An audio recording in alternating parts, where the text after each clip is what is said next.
Fortnite is one of those games that, while it may be past its prime, like far past its prime, this game's turned into a literal walking advertisement. There still shouldn't be doubt that the game is a generational classic and not even a bad game to go back to and play every now and then. And let's not forget about the massive community that the game still has. I mean, as far as sales go and business, Epic Games is swimming in money like nothing ever happened. I was lucky enough to be one of the players to, play the game during the golden years, being 2017 to 2019.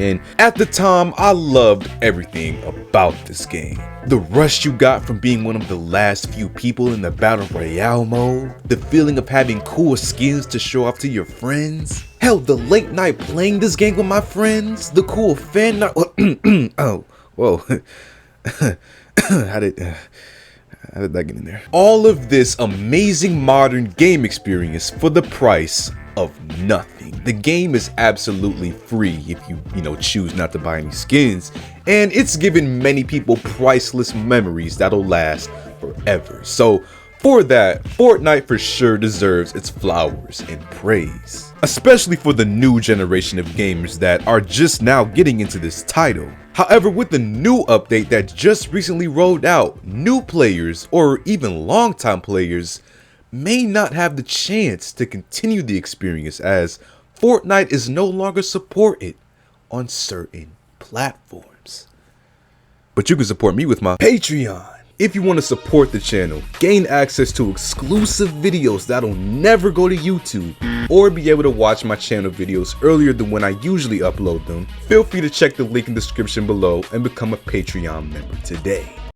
Fortnite Chapter 4 Season 2 was just recently released, and it once again added new content to the game that continues its insane storyline that I have no clue what goes on anymore. With all these random crossovers and characters, the lore of Fortnite is more confusing than the Attack on Titan anime naming. Speaking of that, did y'all see that last episode? Sorry, just getting off track. Arguably though, the most notable addition to the newest update is the inclusion of a new map called Mega City. Apparently this massive size map, along with the game's, recently renewed graphics, takes a lot of power from your favorite RGB electric bill enhancer. Power of such that unfortunately can't be handled on older operating systems anymore, at least to be supported by Fortnite's development team.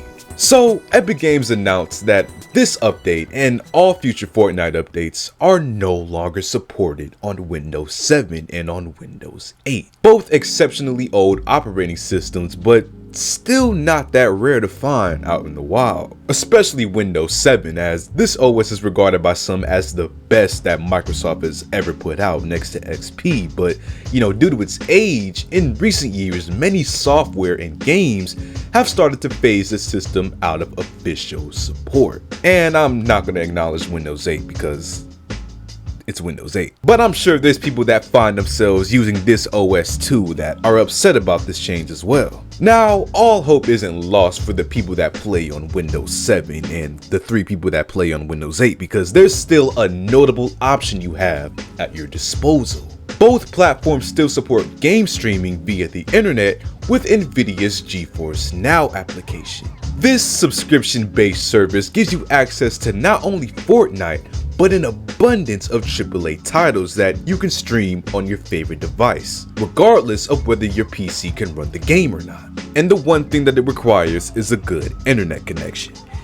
And a wallet, because it's not free. Now if you decide to use this service, I'd recommend using an Ethernet cable, because I tried GeForce Now back in like 2018 on a really old laptop, and I had less lag issues with the Ethernet cable plugged in. And ironically enough, it was Fortnite that I tried playing, and it ran well, so I can personally recommend this to anybody with a PC that can install GeForce Now. It's not bad. Unfortunately though, the best version of the service does cost money, but there is a free version that limits your play session to about an hour if you want to test it out first. So it is a bummer that people who don't feel like using a newer OS may have to pay extra to play these games, but You know, it's just one of those things. I can imagine though that not many people are going to be affected by this, as not many active Windows 7 users are probably even playing Fortnite, but for those that do, or even play most of their games on the OS, the days of support are definitely numbered.